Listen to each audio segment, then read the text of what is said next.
રાજ્યમાં એસઆઈઆર પૂરું થઈ ગયું, પણ બીજા તબક્કામાં ફોર્મ નંબર 7થી વિપક્ષના જે પણ મતદારો છે અથવા તો જે લોકો બીજેપીને મતો નથી આપી રહ્યા તે તમામ લોકોના વોટ કાપવાનું ષડયંત્ર થઈ રહ્યું છે.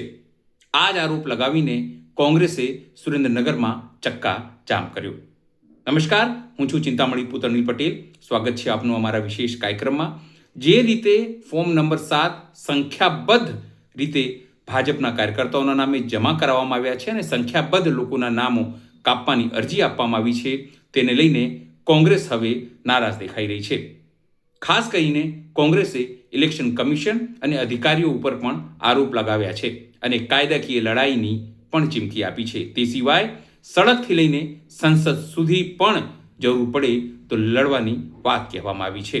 આવો જોઈએ સુરેન્દ્રનગરમાં કેવી રીતે ચક્કાજામ થયો અને નવસાદ સોલંકીએ સરકારને અને ઇલેક્શન કમિશનને શું ચીમકી આપી.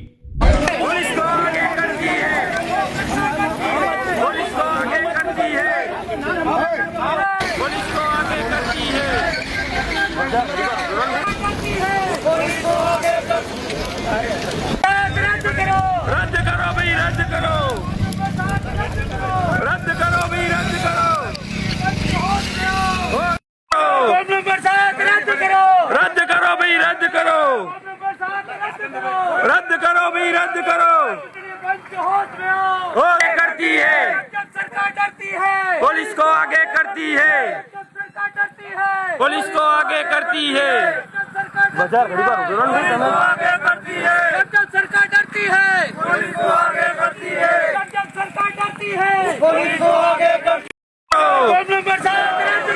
रद्द करो भाई, रद्द करो. જે ખરેખર ખોટા છે એક અમારા વિરોધી આપણા બધા મતદાર અધિકાર છે મરી ગયો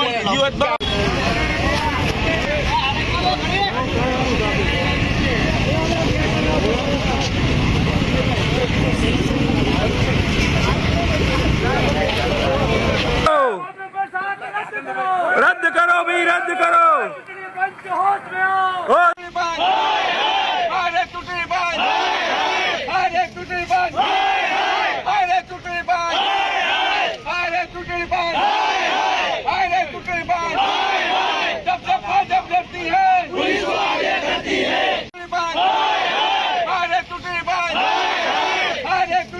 Hey!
ગુજરાતની સાથે સુરેન્દ્રનગર જિલ્લાની અંદર પણ ભારતીય જનતા પાર્ટી દ્વારા મોટા પાયે ષડયંત્ર કરી હજારો લોકોના મતદાર યાદીમાંથી નામ દૂર કરવાનું જે પાપ કરવામાં આવ્યું છે એની વિરુદ્ધની અંદર સુરેન્દ્રનગર જિલ્લાનો એક કોંગ્રેસ કાર્યકર્તા આજે રોડ ઉપર લડાઈ લડી રહ્યો છે.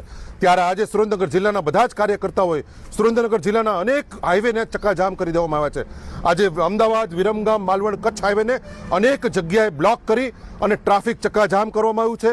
બહુચરાજી, માલવણ અને સુરેન્દ્રનગર સુધીનો હાઈવે પણ ચક્કાજામ અનેક જગ્યાએ કરવામાં આવ્યો છે. સુરેન્દ્રનગરની અંદર ધોળીપોળ, સિયાણીની પોળ પાસે પણ ચક્કાજામ કરવામાં છે. સાથે આજે લીંબડી નેશનલ હાઈવેને પણ ચક્કાજામ કરવાના કાર્યક્રમો આપવામાં આવ્યા છે.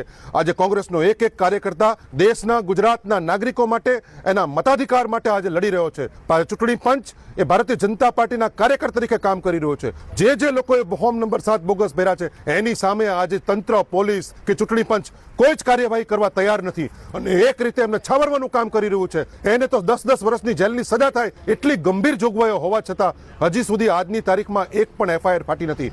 અમે લોકોએ નામજોગ ફરિયાદો આપી છે કે આટલા લોકોએ આ લોકશાહીને લાંછન લગાડવાનું કામ કર્યું છે, લોકોના મતાધિકાર છીનવવાનું કામ કર્યું છે. એની સામે તમે એફઆઈઆર દાખલ કરો, પરંતુ હજી સુધી દાખલ કરી નથી. આજે અમને બજાણા પોલીસે સેંકડો અમારા કાર્યકર્તાઓને ડિટેન કરીને અમને પોલીસ સ્ટેશન લાવ્યા છે, પરંતુ અમે કોઈ પણ સંજોગોમાં ડરવાના નથી, અમે ચલિત થવાના નથી. આખરી દમ સુધી અમે લડવાના છીએ અને આજના માધ્યમથી અમે તંત્રને બે હાથ જોડીને વિનંતી કરીએ છીએ કે જે ગુનેગારો છે એની સામે જે સંવિધાનિક કાર્ય કરી, જે કંઈ કાનૂની કાર્યવાહી છે એ કાનૂની કાર્યવાહી કરવામાં આવે. અન્યથા અમારે અમારા જીવની આહુતિ પણ આપવી પડશે, તો અમે ખચકાશું નહીં. જે રીતે ફોર્મ નંબર 7ના માધ્યમથી લોકોના વોટ કાપવાની અરજી અપાઈ રહી છે તેને લઈને આપ શું વિચારો છો? જરૂરથી અમારા કોમેન્ટ બોક્સમાં કોમેન્ટ કરજો. એ સિવાય અમારી યુટ્યુબ ચેનલ લાઈક કરો, સબસ્ક્રાઇબ કરો, બેલ આઇકન દબાવો. સાથે અમારી વેબસાઇટ છે www.gujaratpress.in, ત્યાં પણ તમે વધુ અપડેટ થઈ શકો છો. અત્યારે માટે આટલું જ. નમસ્કાર.